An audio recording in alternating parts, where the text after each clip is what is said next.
ewan po sa inyo. Pagka ako ay nag-scroll ay ang dami-daming mga kung ano-ano hindi magagandang bagay ang nangyayari sa ating mundo. Hindi ko po alam sa inyong newsfeed, pero halos gano'n, meron daming na-aksidente, tapos dito lang, di po ba, lumindol sa Myanmar at Thailand, po very uncertain na mga events po natin sa mundo po ito.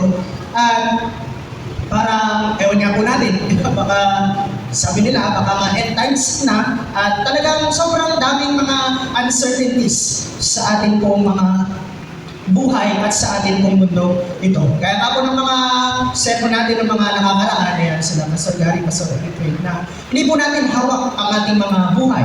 Diba? At anytime and any moment, pwede tayo mawala sa mundo ito. At ngayon po ay nais ko po magbahagi ng mensahe na mayroong pamagat na Same Destiny in Eternity. Ang ating pong teksto ay natatagpuan sa mga gawa or Acts chapter 12 verses 1 to 11. Sundan na naman po natin ang nasa PowerPoint kasi po nilagyan ko po siya ng ellipsis para po makuha po natin yung pinaka-main point po natin ngayon po umaga ito. Kasi medyo mahaba po pagka i-diretso po natin hanggang 11. Basahin ko po. Nang mga panahong iyon, sinimulang usigin ni Haring Herodes ang ilang kaanib ng iglesia. Ipinapatay niya sa pamagitan ng abak si Santiago na kapatid ni Juan. At nang makita niyang ito'y ikinalugod ng mga Hudyo, si Pedro naman ang kanyang ipinadakip. Pagkadakip kay Pedro, siya'y ikinulong at pinabantayan sa 4 na pangkat ng tig-4 na kawal. Subalit ang iglesia ay taimtim na nanalangin sa Diyos para sa kanya, isinugo ng Panginoon ang kanyang anghel at iniligtas si Pedro sa kamay ni Herodes. Si James po, o Santiago po kasi sa Tagalog, pero yan po sa James. Para mas maiklian medyo sa tayo po sa English na name. James po sa Tagalog, siya po ay kapatid ni John the Apostle. At siya rin po ay isa sa mga 12 apostles o 12 disciples of Jesus. At 10 years po after muling nabuhay si Jesus at umakyat sa langit, ay pinatay si James sa pamamagitan ng tabak. At most probably po sa tradition ay kalintulad ang kanyang kamatayan sa kamatayan po ni John the Baptist na pinugutan ng ulo. At isa po sa mga katanungan natin sa tekstong ito, di ba? Bakit hinayaan ng Diyos na ganoon na lang kabilis ang buhay ni James? At bakit hindi naging katulad ni Peter? Kasi sabi po sa text natin, after namatay ni James, ang ipinadakip naman ay si Pedro. Pero nanalangin ang buong iglesia para kay Pedro at ngayon nagsugo ng anghel ang Diyos para iligtas si Pedro sa kamay ni Herodes. Ano po, bakit si James hindi iniligtas ng Panginoon? Si James po ay ginawa niya din ang lahat para sa ating Panginoon. Actually, si James po ay tagapagmana ng business ng kanilang pamilya. Pero iniwanan niya yun para sundin ang kalooban ng Panginoon. And yet, James, pinatay si James, pinuhutan ng ulo, but not with the same as Peter na iniligtas ng Diyos. Diba? Bakit si James? Hindi. Bakit si Pedro? Oo. O kaya bakit hindi na lang naging natural death yung kay James, katulad ng kay John the Apostle na namatay sa sakit? Ano po? Minsan po ba, siguro naisip na natin yung lahat, di ba? Na parang, bakit ang Diyos nagpe-perform ng miracles sa iba? Bakit sa iba hindi? O kaya bakit kahit parehas na Kristiyano, ay magkakaiba pa rin tayo ng nararanasan? Bakit yung iba mas mabilis kumasenso sa kanilang buhay? Bakit yung iba ang bagal-bagal ng progress? Bakit yung iba ay hirap na hirap pa din? O bakit yung iba pinapagaling niya agad miraculously? And bakit yung iba kailangan bang dumaan ng matagal na paghihirap at hihati? Ano po? Bakit kahit pare-parehas tayong Kristiyano, naiisa lang naman ang ating Diyos na pinaglilingkuran, bakit parang quote and quote, parang magkakaiba ang tadhana natin dito sa lupa, kahit parehas naman ang Diyos na ating pinaglilingkuran. Mga kapatid, kailangan po natin maintindihan na sa point number 1 po natin ay we live in a fallen world with fallen people. Noong ginawa po ng Diyos ang lahat, ito po ay mabuti. Ano po? Kasama ang Garden of Eden at nabubuhay si Adan at si Eva sa isang paraiso. Kumbaga, it was perfect at napaka-perfecto ng kanilang pinagtitirhan kasi mayroon silang direct source sa source ng kabutihan. Walang iba kundi ang Diyos dahil wala pang kasalanan. Pero dahil nagkasala ang tao, doon na po nagkandaletse-letse ang buhay ng tao dahil sa kasalanan. Ang ating pong mundo at ang mga planeta ay umiikot po sa sun. Dinisenyo ng Diyos ang araw na maging gitna ng solar system. Ako ba yung revolution? That was God's design, original design. Pero kung iisipin po natin, sa oras na hindi na umikot ang mundo sa sun, ano pong mangyayari? Diba? Magkakaroon ng mga phenomena, magkakaroon ng mga bagay na hindi maganda. Because God's original design sa mundo is to revolve around the sun. At katulad ng tao, ang tao dapat ay nakadisenyo na ang sentro ng kanyang buhay ay walang iba kundi ang Diyos. Ngunit noong sila ay nagkasala at pinunta nila ang kanilang sentro sa kanilang mga sarili, nagkandaletse-letse din ang kanilang buhay at ang sangkatauhan. At doon nga po nag-umpisa ang lahat ng kahirapan.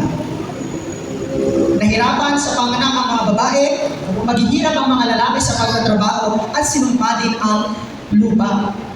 At doon nag-umpisa ang kamatayan. So lahat po ng hindi mabuti ay dulot ng kasalanan. Korupsyon, kawalan ng katarungan, imbalances, lahat, everything that is not good is because of sin. Kaya wag po tayong magtaka kung bakit ang daming mga bagay na parang talagang hindi maganda sa ating mundo because we live in a fallen world with fallen people. Let me give you an illustration po mga kapatid at mga kaibigan. Mayroon pong isang tao ang nagsabi doon sa isang Kristiyano, hindi ako naniniwala sa Diyos na mapagmahal, mapagbigay at makatarungan, sabi niya. Dahil kung may Diyos na mapagmahal, makatarungan at mapagbigay, bakit mayroong taong mga nagugutom? Bakit mayroong mga taong naghihirap? Kasi supposed to be, sabi niya, kung mayroong ganang Diyos, sana lahat ay hindi magugutom, hindi maghihirap, sana pantay-pantay ang lahat ng tao. At sumunod po itong Kristiyano na gumamit siya ng isang illustration na ganito. Mayroong dalawang anak at mayroong tatay na nagtatrabaho. So ito pong tatay, nagtatrabaho siya, yung dalawang anak niya ay nasa school, nag-aaral, at maagang umuwi yung kanilang tatay. At meron siyang dalang merienda, pagkain para sa dalawa niyang anak. Ngayon po ay pumasok sa kwarto itong tatay at nagpahinga. At itong dalawang anak, syempre uwian na, at naunang umuwi yung isa. Tapos kapag umuwi niya, nung umuwi na siya, nakita niya ngayon sa lamesa yung pagkain na inuwi ng tatay. Kaya ngayon, ang ginawa niya, kinain niya yung isa para sa kanya. Kasi alam niya, para sa kapatid niya yung isa. So kinain niya yung isa. Hindi nasiyahan. Nakita niya pa yung isa. Alam niya, sa kapatid niya yun, kung hindi siya nasiyahan, kinain niya din yung para sa kanyang kapatid. Kung baga naging gahaman siya dun sa pagkain, kahit alam niya na para yun sa kanyang kapatid. Ngayon, ang question ng Christian doon sa may nagsabi na hindi siya naniniwala sa Diyos. Sa tingin mo, sino ang may kasalanan? Yung tatay ba? O yung anak? Kung bakit nawalan yung kapatid niya? At sumagot siyempre yung non-Christian na, siyempre yung anak. Diba? Kasi naging gahangan yung anak, masama yung naging ugali ng anak. Kaya yung isa, nawalan. That is the same case with our God na everything is, kumbaga nailatag na ng Panginoon, equally ang lahat ng blessings to all people. Pero ang nangyayari nga kasi, dahil sa tao, kasamaan ng tao, yung para sa iba, kinukuha nila. We live in a fallen world with fallen people. Kaya po ang lahat ay nagkasala sa harapan ng Diyos. At simula po nang nagkasala ang tao, talagang doon na yung tinatawag natin na original sin. Tayong mga tao, ang buong pagkatao natin ay naapektuhan. Ang ating katawan, ang ating puso, ang ating isip. Ang lahat po ay nagkasala, ibig sabihin, yung mga nararamdaman din natin, yung isip natin na hindi nakalinya sa kalooban ng Diyos dahil iyon sa kasalanan. It is because of the original sin. Kaya nga po kapag sinasabi ng mundo na, sabi kasi nila, di ba, follow your heart. Pero ang sabi ng Biblia ay, the heart is deceitful above all things. Ang puso ay mandaraya dahil ito ay apektado ng kasalanan. Kaya lagi po tayo mag-iingat sa sinasabi ng mundo na follow your heart. Kung hindi naman ito nakalinya sa kalooban ng Diyos o sa salita ng Diyos, do not follow your heart. Kasi again, we are deeply impacted by sin. Not everything na naiisip natin, not everything na nararamdaman natin is tama. Tayo ay nakakaisip ng mabuti, nakakagawa tayo ng mabuti. It is only because of the grace of God. Let me take you for example po, 2 examples kung paano tayo masyadong naapektuhan, deeply impacted by sin. Ay, halimbawa po halimbawa po ang sex, diba? Sex is a wonderful gift of God, but within the boundary of marriage. Pero merong mga panahon, lalo na po sa mga kabataan, di ba? Bakit ginugusto ng mga kabataan to do that even out of their wedding? Kasi nga po, we are impacted by sin. Ginugusto natin yung mga bagay na mali, even though it's against the will of God because of our sin. Kaya nga, masasabi mo bang follow your heart? Diba? Follow your heart sa ganitong bagay. Kahit alam mo na hindi ito nakalinya sa kalooban ng Diyos. Because God's design for sex is within the boundary of marriage. Yung sexual desire, hindi yun mali. Pero yung gawin nito out of the limit, boundary, that is what is wrong. Kaya nga po yung mga hindi mananampalataya, di ba? Yung mga unbeliever, nag-i-enjoy pa sila sa paggawa ng kanilang mga kasalanan kasi nananalaytay sa kanilang mga budhi, sa kanilang mga puso, yung tinatawag natin na original sin o yung minanang kasalanan natin. Sabi nga po sa Efeso 2, 1-2 na tayo ay napailalim sa prinsipe ng kasamaan at ayaw pasakop ng mga tao, unbelievers sa Diyos. At kapag ka naging believer na ako, hindi po ba, meron na yung paglalaban ng pita ng laban at ng Espiritu. At pangalawa po na illustration na we live in a fallen world with fallen people. Nakadesenyo po ang babae para sa lalaki and vice versa. Pero bakit mayroong mga tao na biologically titingnan mo naman ganoon ang kanyang biological sex, pero bakit nakaka-experience siya ng same-sex attraction? Because we are deeply impacted by sin. Kasi nung nagkasala po si Adan at si Eva, nagkaroon ng domino effect. Ano po na, kung ano-anong nangyari sa ating mundo and even in ourselves, merong mga unnatural things na nangyayari because of sin. Di ba kiniklaim nila, I am born this way? O kaya, woman trapped in a man's body. Ano po? Kasi mga kapatid, di ko alam kung na kayo, na mayroong mga tao na nakaka-experience ng same-sex attraction. I'm using words of modern terminologies po. Because they never choose that kind of attraction. Ano po? Hindi naman nila bigyan saan ba galing yung klaseng attraction na yun.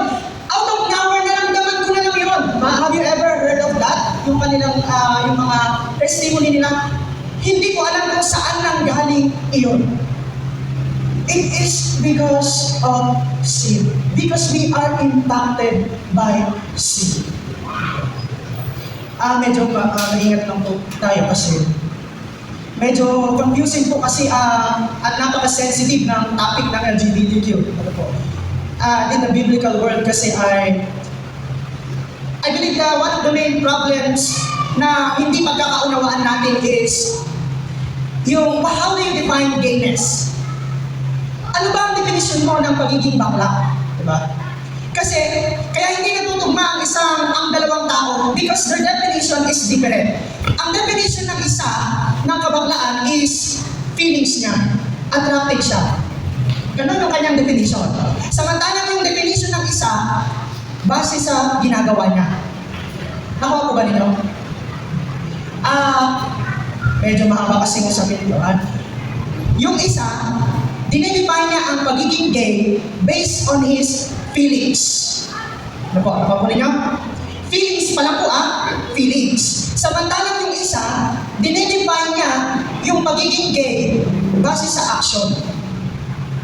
Kung iniisip niya na ganito, kaya nagdadalo siya ng pagbabae, ginagawa niya yung mga pambakla, yun ang definition niya ng pagiging gay. While the other one is only on the feelings, attractions, temptations. Kaya nga, magkakatanong kayo, kung hindi kayo parehas ng definition, is a gay being a choice? Diba? Ano ang sasagutin ninyo? Kung dito ang definition mo, because of feelings, attraction, hindi mo choice na maging gay. Kasi hindi mo naman hinili yung ganung klaseng desire, yung ganung klaseng unnatural desire. Out of nowhere, naramdaman mo yun. Pero kung ang definition mo ng gay as a verb, di ba? Doon kayo magkakatalo. Kaya nga po, kasi alam niyo po, ang gender, it is only modern terminology. And it is one of the movement, hindi ko po alam parang Marxism o feminist movement, na kinater nila ang nangyayari sa mundo in order to brainwash the people sa ganitong klaseng ideology. Kasi the word gender was never mentioned in the Bible and even the terminology ng sexual orientation, wala yun sa Bible. And there is only one category and that is biological sex, male and female. Ano po? Kaya nga po ang naging confusion, di ba? Nagtagumpay ang secularism and humanism to instill yung identity ng isang tao ay base sa feelings. Pero when it comes on the Bible, gayness is never a noun but a verb. Ano po? It is an action word, whether in thought or in deed, it is a verb. Kasi hindi matatawag isang tao na ganito kung hindi niya ginagawa yung mga bagay na yun. Ganun ang definition ng biblical thought, pero ang definition ng secularism ay it goes only dun sa nararamdaman. And that becomes part of our identity. Kaya nagkaroon ng malaking confusion. At dahil nga po sa kasalanan kung bakit maraming mga bagay ang hindi kaaya-aya sa kalooban ng Diyos. Again, it is very evident na ang marriage at sex ay designed only for the opposite sex. Pero kapag binaliwala o dinisenyo, minodify ito ng tao, di ba? Magkakandaletse-letse na naman. Di ba? Kasi everything is in design. Lahat nakadisenyo. Pero kapag minodify ng tao ito, magkakaroon ng malaking problema. Di ba? Saan nagsimula ang AIDS at ang HIV? Diba? It is because of the same sex of the same sex. Di ba? Kaya nga, minodify nila yung disenyo ng Diyos, kaya nagkandaletse-letse ang mga bagay dito sa mundo. At ito ang pagkakamali ng ating generation ngayon na we have forgotten the doctrine of the original sin. Na it is because of sin kung bakit maraming mga bagay sa mundong ito may kalungkutan, may kapihatian, may unfairness, may injustices, may imbalances, unnatural desires. Kung i-trace back po natin ito, pabalik, it is because of sin. We live in a fallen world with fallen people. And even our natural world. Diba po? Yung mga elements. Bakit? Kasi gumamit ang tao ng black magic. Makikita po natin sa Acts 19:19, di ba? Yung mga na-convert na naging Kristiyano, mga 50,000 drachma, yung sinunog nila na mga nakasulat sa spells, mga spell na nakasulat. Diba? Sa Acts 19:19. They are performing supernaturals kahit na labag ito sa kalooban ng Diyos. Di po ba napakatindi ng kasalanan, napakatindi ng epekto ng kasalanan? We live in a fallen world with fallen people. O pwede naman natin sabihin na, oh, I am a redeemed person. Mananampalataya na ako, ligtas na ako. Oo mga kapatid, we are saved. Pero andito pa rin tayo sa mundo na nabahiran ng kasalanan at ng mga taong nabahiran din ng kasalanan. Parang ganito ang sinabi, nabasa ko sa Facebook. Mami, di ba sabi mo, maging mahinahon ako sa pagdadrive, maging maingat ako sa pagdadrive ko? Sabi niya gano'n. Ginagawa ko naman yun, Mami. Pero bakit na-aksidente pa rin ako? Dahil sa mabilis na kasalubong ko, nakainom pa siya. Diba? That is the point, hindi ko sinasabi na hindi tayo mag-ingat, mga kapatid. Ang sinasabi ko dito ay, we live in a fallen world with fallen people. Kaya po tayo mga kapatid, Kristiyano na tayo, dapat tayong magpasalamat dahil tayo ay niligtas na ng ating Panginoon ang ating mga kaluluwa. Hindi po ipinangako ng Panginoon na magiging madali ang buhay. Ang ipinangako ng Diyos ay kasama natin siya hanggang wakas. Ano po? Contrary to the popular belief, kasi meron yung iba, o maraming Kristiyano, o maraming tao ang nagsasabi na kapag ka naging Kristiyano ka daw, ay mas magiging madali daw yung buhay mo. Kaya marami naging Kristiyano. Sabi nila, mas magiging madali ang buhay mo. Pero that is the exact opposite. Di ba?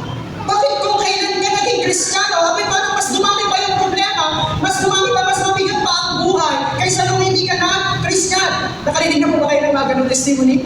O kaya baka naranasan din natin ito sa ating mga sarili. Bakit kung non-Christian ako, ganito lang yung problema ko?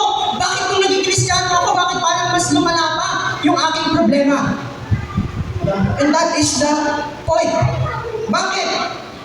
Kasi yung mga non-Christian, kay Satanas na sila eh. Di ba?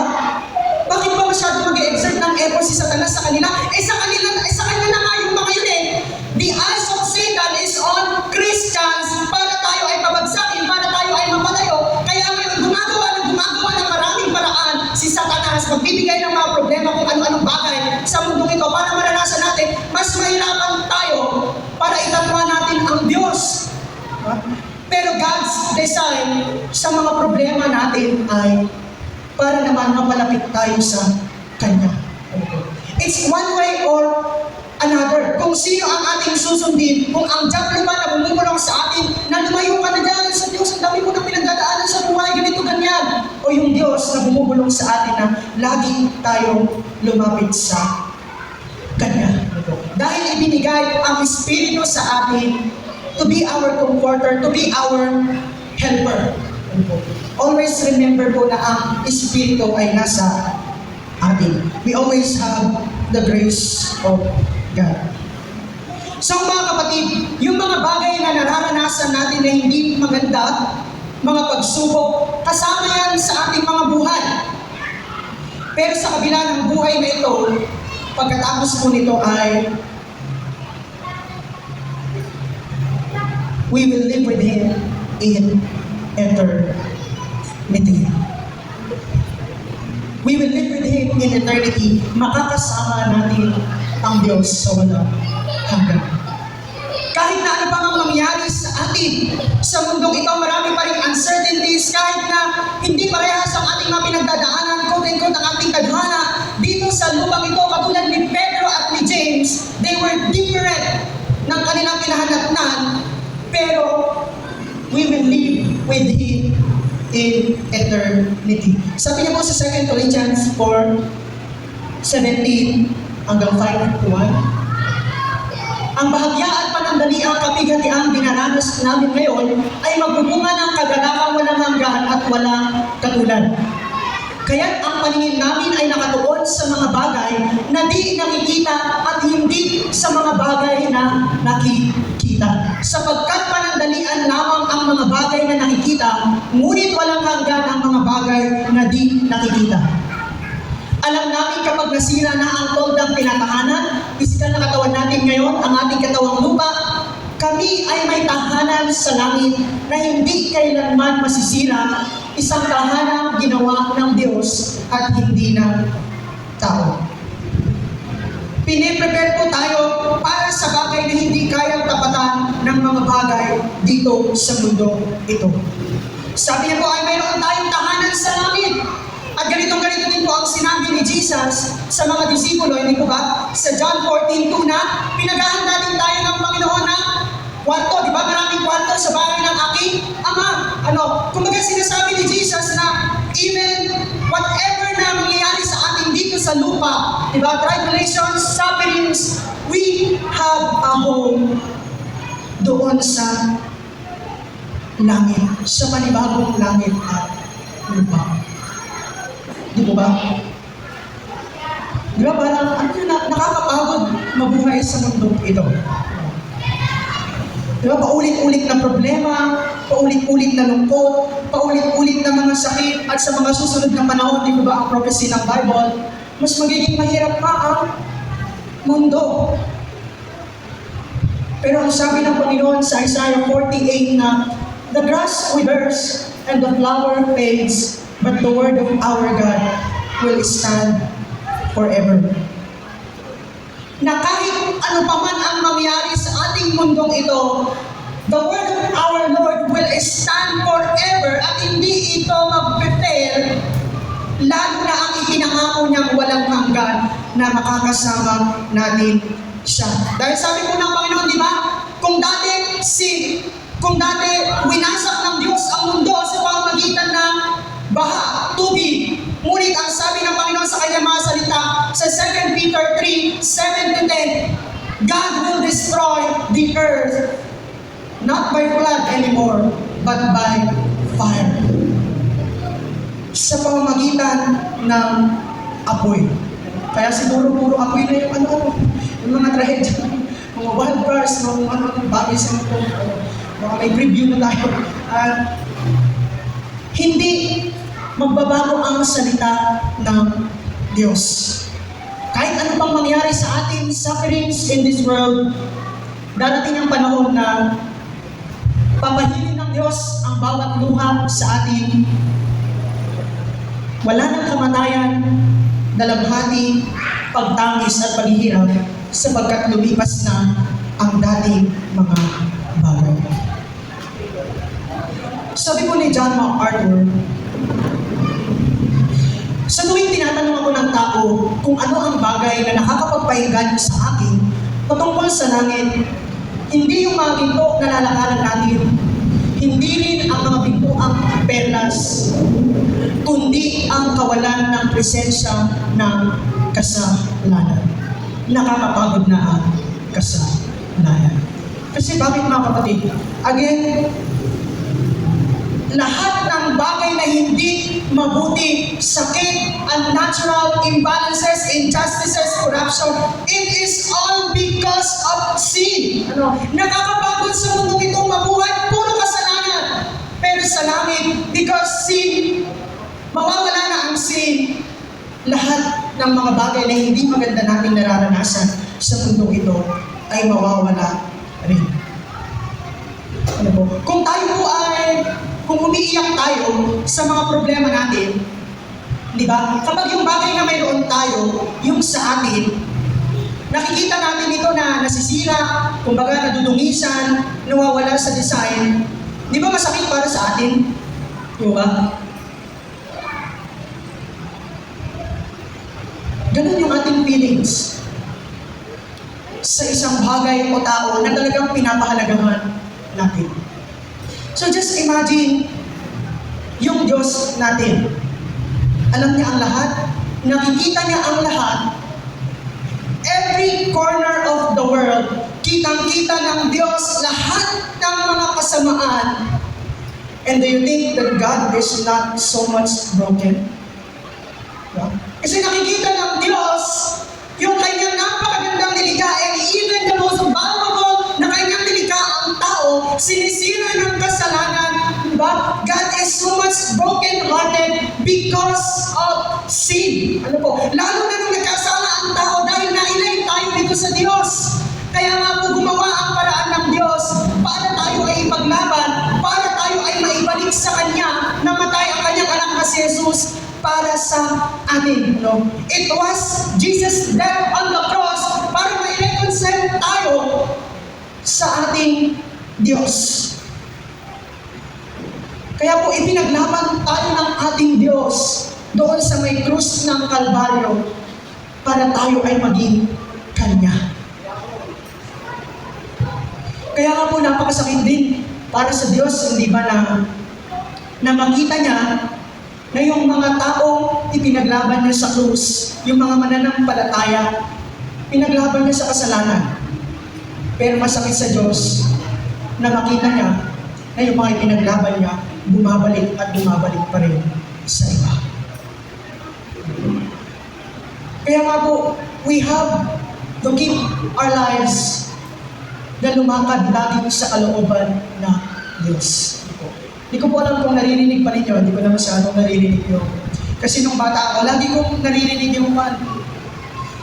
Kasi kapag ka inuulit-ulit mo yung kasalanan mo, I'm talking about intentional sin po, ano po, yung mga alam natin ang masama pero ginagawa po natin. Kapag ka pinaulit-ulit mo pa ang kasalanan mo, abay parang paulit-ulit mo din pinapako si Jesus sa krus ng Kalbaryo. Narinig niyo po ba yun? Kami na po kayo sa gano'ng ano? Kasi ngayon medyo hindi ko na sana parang very rare. Kaya siguro sa buhay ng mga Kristiyano ngayon, abay parang madali nang gumawa ng kasalanan kasi nakakalimutan natin na oo nga pala, si Jesus ay pinako para sa aking kasalanan, and every time nagagawa ako ng kasalanan, parang pinapako ko ulit siya. Sinasaktan ko ng paulit-ulit ang Panginoon sa mga bagay na ginagawa kong alam kong kasamaan o kasalanan. Ang makasama po tayo ng Diyos, again, ang ma-enjoy tayo ng Diyos sa walang hanggan. Iyon ang plano ng Diyos simula pa lamang. Walang plan B ang Diyos sa ating mga tao. Kaya nga nung dumating yung panahon na nagkasala ang tao, even hindi pa nagkasala dahil alam ng Diyos na magkakasala ang tao, it was already planned by the Father na mamatay ang anak sa krus na para makasama tayo sa walang hanggan. The original plan of God ang makasama tayo. Kung naging problema ang kasalanan, kung napalayo sila sa akin dahil sa kasalanan, paglalaban ko pa rin sila, ililigtas ko sila.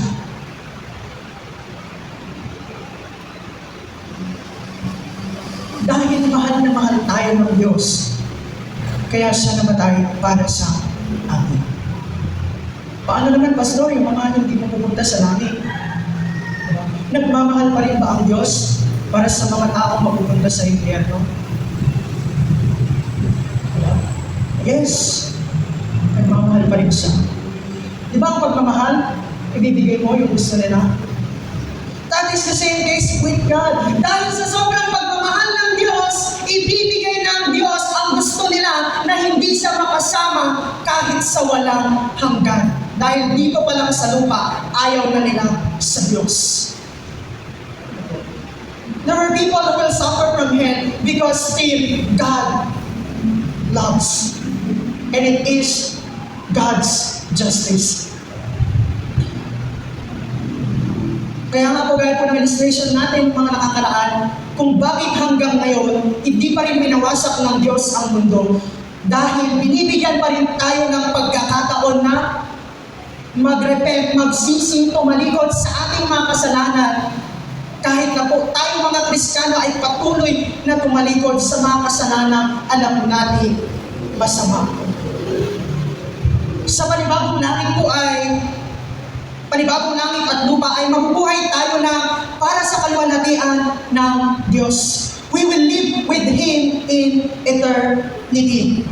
Kapag ka sinasabi po natin kaluwalhatian ng Diyos, mabubuhay po tayo para sa kaluwalhatian ng Diyos, again, sinasabi ko po na hindi lamang po pag-aawitan ng walang hanggan ang ating gagawin sa langit.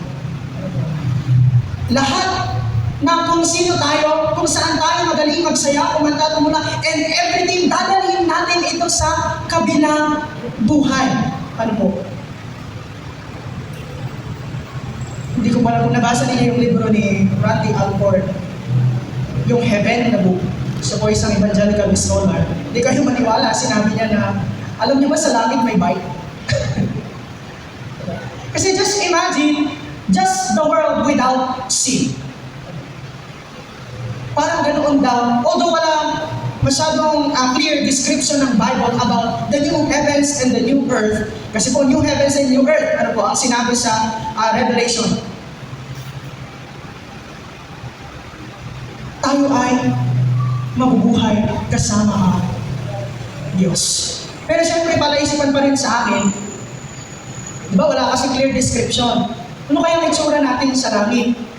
Kumbaga, yung time ba na namatay tayo, yun kaya yung estado natin sa kabilang buhay. Siyempre, hindi po siguro, di ba? Kasi lugi naman yung mga namatay na senior citizen, di ba? Alam nga namang uugod-ugod sila sa langit, di ba? So, hindi, kumbaga, meron yung mga ilang eskola, sabi nila ay yung pinaka-cheerful, kumbaga, yung kabataan daw natin, ang ating itsura sa panibagong langit at lupa. Kasi yun daw ang pinakamasigla tayo, sabi nila. Ano po? At gaya po lang sabi natin, katulad ni James at ni Peter, mga kapatid, magkaiba yung kanilang nararanasan dito sa mundo, pero kahit magkaiba ang kanilang naging tadhana sa mundong ito, parehas pa rin sila ng tadhana sa kabilang buhay na makakasama ang Diyos. Kaya huwag po tayong mahinggit at huwag sumama yung loob natin kung yung nararanasan ng iba ay hindi natin nararanasan. Ano po? Huwag tayong magtaka siguro kung marami tayong kagyawat, marami tayong wrinkles, marami tayong sa ating mga katawan. Ano? Kasi sa kabilang buhay, mawawala na yan. Ano? Hindi na natin kailangan gumamit ng mga ng beauty products. Kasi nga yung mga bagay na it is brought by sin. Ano? Dahil sa kasalanan, dahil wala na ang kasalanan sa kabilang buhay, magiging natural na ang iyong kagandahan at pagkabuhan doon. Ano? Dahil wala na kasalanan. Ano? So, hindi man natin matupad yung mga bagay na gusto natin dito sa lupa, pero sa kabilang buhay, matutupad natin iyon. Walang kabataan sabi ko natawa yung mga sinerve ko doon sa bukas. Sabi ko kasi ay, di ba, kung hindi natin matutupad yung mga bagay na gusto natin dito sa lupa, matutupad natin sa langit, ano? Pero ngayon, kung wala kang jowa, wala kang girlfriend, wala kang boyfriend, huwag kang mag-alala, di ba? Dapat pilitin mo. Kasi wala nang jowa sa langit, di ba? Tayo ay magkakapatid na lamang. So, bilang po yan, no? At kahit ano pa ang nararanasan natin dito sa lupa, kahit ano pa ang ating maging tadhana ng kamatayan dito sa lupa, we will live with Him in eternity. Kaya mga kapatid, kung isa ka sa mga taong nagtatanong at nagdadalamhati dahil iniisip mo, bakit siya ang bilis ng kanyang magaling, samantalang ako ang tagal? Bakit ang Panginoon nagpe-perform ng miracles sa iba? Bakit sa iba, hindi? Bakit yung iba mabilis ang masenso? Bakit yung iba, hindi? Bakit yung iba ganito ang klase ng buhay? Bakit ako ganito? Parehas lang naman kami ng Diyos na pinaglilingkuran. Sabi nga po sa Roma 8:28, and we know that in all things, God works for the good of those who love Him, who have been called according to His purpose. Ibig sabihin po, lahat ng ating nararanasan dito sa ating mundong ito, sa ating buhay, because God has a purpose. Kung itutuloy po natin ito sa verse 29, sabi nga doon ay, ang purpose ng Diyos sa mga bagay na nararanasan natin is to conform our image into the image of His Son. Para sa pagiging kawagis ni Kristo. Dahil po pagdating ng panahon, sa pagdating ng ating Panginoong Hesus Kristo, sinasabi niya na sa 1 John 3:2 na tayo ay magiging katulad niya sapagkat makikita natin siya kung sino talaga siya. Our struggles, suffering sa mundong ito, ang purpose ng Diyos is to mold our character to be more like Jesus. Kaya po, huwag nating i-pattern ang buhay natin sa buhay ng iba. Because God has a purpose in our life, and number one po doon yung ating character, yung ating ugali. To be molded into the image of God's Son. Kaya po mga kapatid, hindi man natin naiintindihan ang mga nangyayari sa atin. We have some kind of feelings and struggles sa ating mga buhay. Pero ang pinakamahalaga, huwag natin isusuko ang pananampalataya na mayroon tayo sa Kanya. Dahil kahit na ano pang mangyari, baka tulad na linggo sa Myanmar and Thailand, isipin mo, naglalakad ka lang, normal, tapos biglang bubuho yung ilang story na building, out of nowhere, diba? Na kahit ano pang mangyari sa buhay natin dito sa lupang ito, parehas pa rin tayong dadalhin ng Diyos sa lugar na walang hanggan kasama siya. We are going to have the same destiny in eternity. Iba-iba man tayo na pinagdadaanan o ng quote-and-quote parang tadhana dito sa mundong ito ay magkakaiba tayo, pero parehas pa rin ang ating tadhana sa wala hanggan at makakasama natin ang Panginoon. Maganda bago po sa ating lahat at pagbalayan po tayo.